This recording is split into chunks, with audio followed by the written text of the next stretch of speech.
nominal. Ini dia disebut dengan gelombang longitudinal. Ya. Variabel tadi tekanan, frekuensi, kecepatan. Nah, tadi sudah kita diskusikan, itu variabel penting dari suatu gelombang. Ya. Tekanan 1 meter per second. Ya. Tekanan suara, oke, ini rumus saja nih. Ya, P, ya, di sini langsung hasilnya P RMS sama dengan P per akar 2. Ya.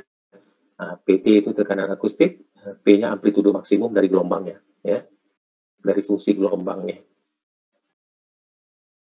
Ini intensitas suara, ini perumusannya, tadi kita sudah bicarakan. Intensitas suara itu energi suara, ya, daya jangkau suaranya. Jadi semakin besar intensitasnya, besar jangkaunya juga semakin jauh. Nah, ini daya suara, W, ini rumus-rumus fisiknya lah ya, bisa dilihat saja ya. Ini skala desibel terakhir, nah, karena satuan suara pengukuran itu biasa menggunakan skala desibel ya, itu biasa dalam skala log ya. Kita punya desibel meter di lab teknik, saya pernah pakai untuk mengukur intensitas suara di suatu tempat ya. Kayak saya sebutkan di pertemuan awal, kami mengukur dengan metode akustik ini, mengukur kebisingan misalkan di sekitar Bandara Abang Bintang, di sekitar pembangkit listrik tenaga diesel di Lumbata ya, karena itu kebisingannya tinggi sekali dan itu berdampak pada orang-orang yang berada di sekitar tempat tadi, di sekitar bandara. Kalau di PLTD ya, pembangkit listrik tenaga diesel, itu juga puncak suaranya itu biasanya mesin listriknya semua dihidupkan di puncak penggunaan listrik orang pada malam hari itu ya, jam 6 sore sampai jam 8 malam. Itu puncaknya. Setelah itu mungkin orang sudah mulai mematikan lampu, ya berkuranglah energinya. Seperti itu. Ini cuma skalanya saja nih, bisa didefinisikan ya. Oke, itu saja pertemuan hari ini. Ada yang mau tanya? Silakan. Ini sudah habis. Silakan, mau tanya, mau diskusi, mau apa, boleh. Bebas.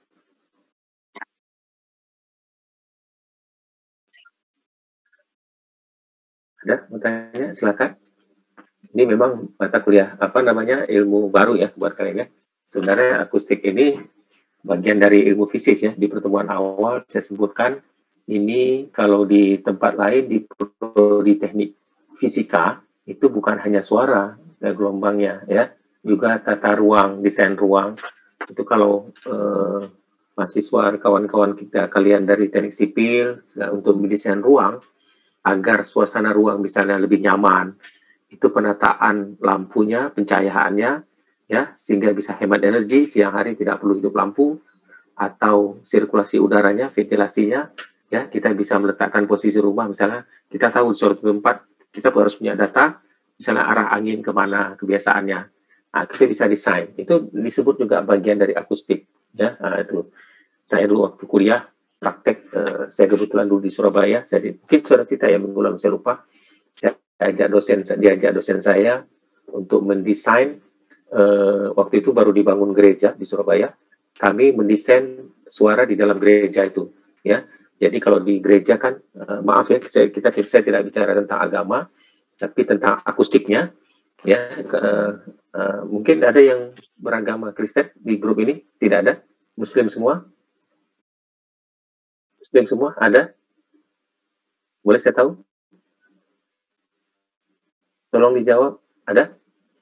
Tidak ada? Lalu tolong dijawab satu orang. Muslim semua. Muslim ya, nggak apa-apa. Saya sedang bukan bicara agama.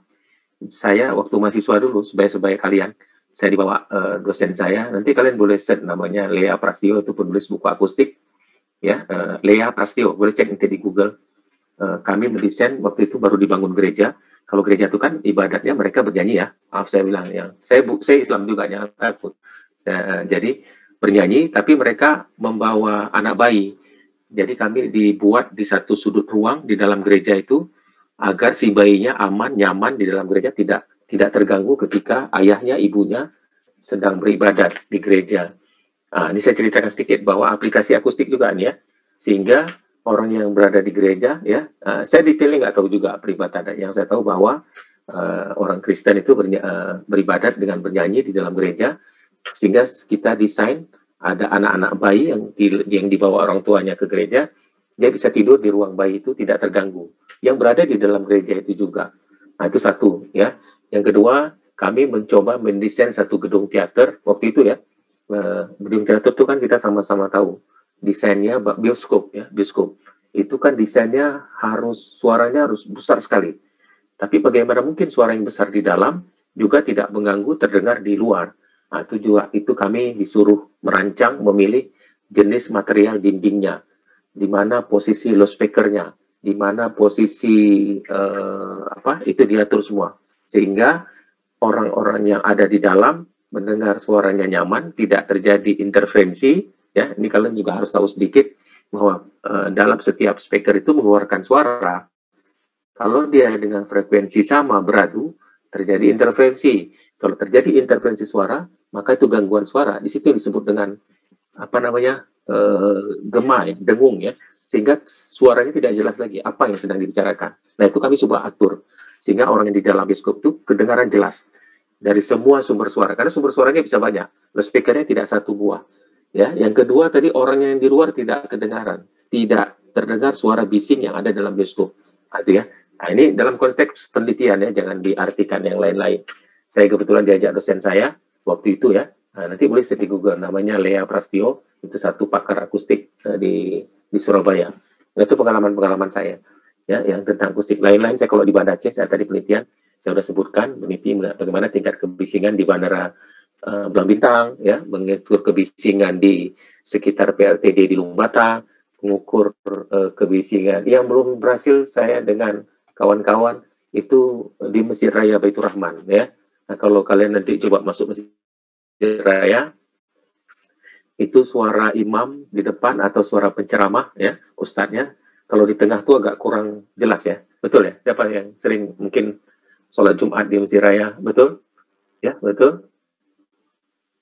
Pernah nggak merasakan? Ada yang pernah apa? Ada ya, Masjid Raya Baitur Rahman kita? Betul?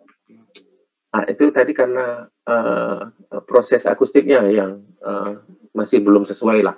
Saya tidak salahkan juga. Kalau dari segi instrumen akustiknya sebuah bagus-bagus, itu mahal-mahal. Ya, saya tahu persis yang alat-alat loudspeakernya itu semua dari luar negeri dibeli. Tapi mungkin tata letaknya yang belum baik. Ya, sehingga tadi suaranya tidak begitu jelas. Jadi kalau orangnya penceramah di depan atau ustadz khatib yang ceramah Jumat misalkan contoh tadi, itu kurang jelas ya, suaranya seperti berdengung, tidak begitu jelas. Nah, itu kalau diizinkan buat penelitian, kita bisa buat peneliti sama-sama di Masjid Raya ya, karena harus ada perizinan khusus. Tapi ada satu lagi masjid yang di Indrapuri tadi saya sebutkan, masjid salah satu masjid tertua itu mungkin abad ke-6, 17 mungkin. Nanti kalau kalian lewat situ, itu sudah kami teliti juga bagus sekali desainnya. Jadi posisinya mungkin posisi jendela, posisi ventilasi ya, sehingga penceramahnya itu terdengar jelas. Dimanapun kita jemaah duduk, makmum duduk, posisinya kedengaran jelas suara imam ataupun suara ustadznya, khatibnya di depan. Nah, seperti itu ya. Nah, banyak hal yang aplikasinya yang kami sudah lakukan. Termasuk di aula FKP itu yang sampai sekarang juga belum berhasil itu kami lakukan, karena waktu itu mungkin tidak serius ya. Di aula FKP sekarang ini, Fakultas Kelautan yang belakang, yang lama ya, yang bekas MIPA, yang bekas Fakultas MIPA dulu, Fakultas MIPA juga bekas Fakultas Teknik dulunya ya, bersambung ya. Nah itu. Oke, gitu. Ada yang mau tanya dulu? Silakan kalau mau tanya. Izin bertanya Pak? Ya, silakan. Jadi ini Pak kan persoalan kapal yang jatuh juga Pak ya, di laut Pak, tapi di segitiga Bermuda Pak. Oh ya.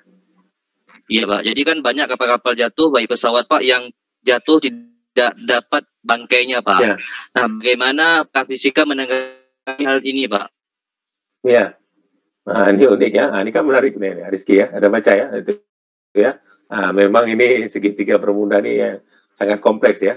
Nah, sampai sekarang itu masih sebuah misteri ya. Itu misteri di dunia ilmu pengetahuan, dunia mistik juga ya. Katanya kalau yang katakan masuk semua itu sudah pasti hilang, lenyap tanpa informasi, tanpa data apapun, tanpa ini ya. Nah, itu memang kompleks tuh di segitiga Bermuda, betul.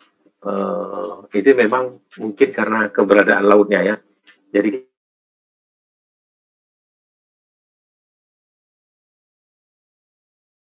kita tahu memang laut kita ini sangat kompleks, masing-masing tempat berbeda-beda sifatnya. Saya tidak tahu juga di kan yang sangat tinggi. Nah, itu juga mempengaruhi ke udaranya. Sama seperti kalau kalian tahu